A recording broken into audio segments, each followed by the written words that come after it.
Hi, my name is Barbara Barker, and I interviewed Missy Niedzielski, who has a bachelor's degree in sociology from Kentucky State University. Missy works at Northwestern Community Center in Albion, Pennsylvania. The community center has after-school programs for the youth from sixth grade all the way up till 12th grade. They range from about 5 to 32 kids on any given day.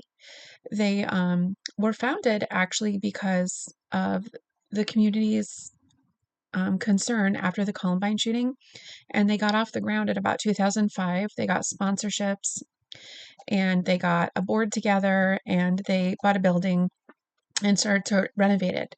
They offer activities. You can have guitar lessons, archery. They have like basketball, they have a gym upstairs, they have a huge place to just do other things. Sometimes they have horseshoes that come in and they have like a competition in there.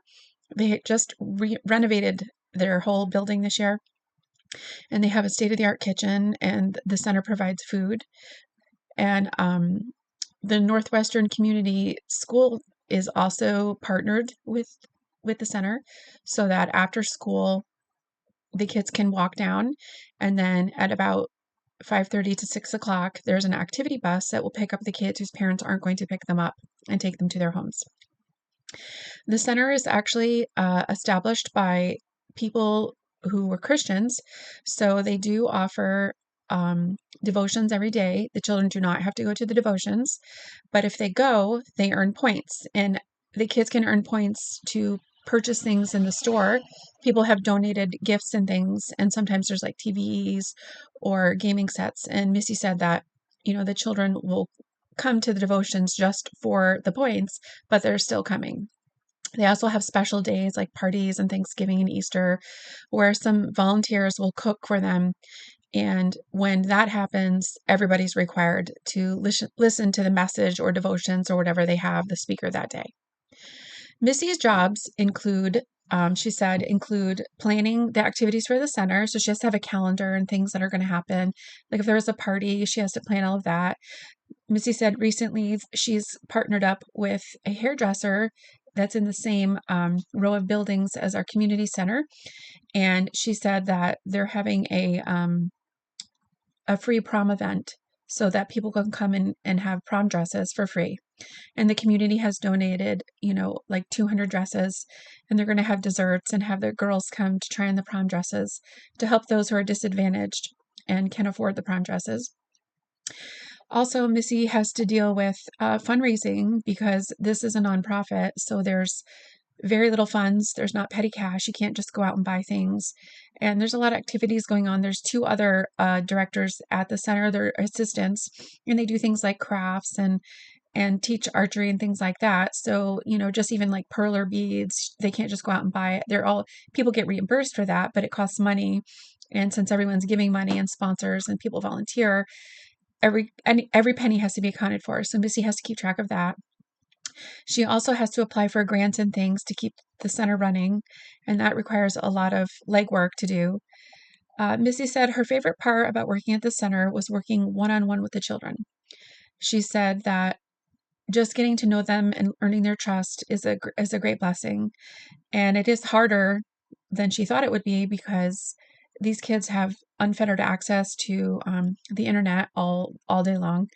And so a lot of them are hypersexualized. And she said she didn't think that, she would be dealing with so much of it. But our society has changed. So technology is a huge part of their lives. And a lot of the kids that come, she said, were like middle schoolers. Their highest day was about 32 kids. And on Wednesdays, they do provide transportation to a church called the Federated Church. And they go to the youth group there and they get to hear the gospel. Because Missy's a Christian, she said one important thing is for anyone who is going to work in this field is that they have to know that this is what God called them to do. Because working with the board is not easy. That's one of her challenges. She said just working with the different personalities of the board members. Sometimes the older board members aren't on board with newer ideas, and it's hard to get them to change their minds. And each one requires you to be a different way, do things a different way, and trying to please all of them at the same time is different than having just one boss. And she said working with a nonprofit that way, just with the funds, and you're not going to make a lot of money. That's something that you have to know right off the bat, is that if God called you to this, then you need to love it and do it because God called you to it, not because you're going to make a lot of money. Missy also said that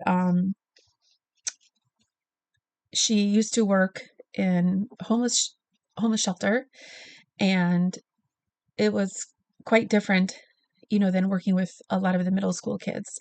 These children are coming in without, some of them don't have two, parents in the home. Some of them are raised by their grandparents, some just one dad or a mom. And a lot of their stories, she said, will break your heart. And she said that it's so important to have extra training because you're dealing with a lot of trauma, and you definitely need to be informed on trauma. Missy said that she gets training from the Erie Children and Youth. They have workshops of informing you about trauma. And she also watches an online person called Ryan Dowd, who talks about homelessness and mental health and things like that. And she says she likes to watch him to keep up to date. But a lot of her training comes from online or outside sources. She also she said that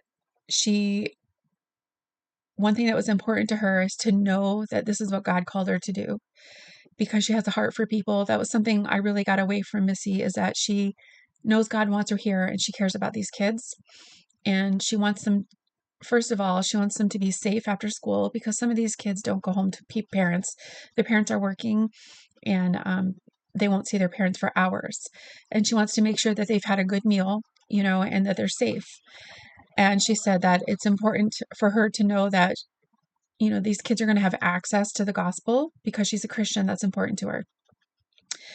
The other thing she said that I thought this was so important, because we went over this in our classes, was just, making sure that you work on your mental health. And sometimes the board will ask you to do things that are not, on a work day. And because it's a nonprofit, especially women, I feel like, do this. They get caught up in just giving and giving and giving, and then they get exhausted.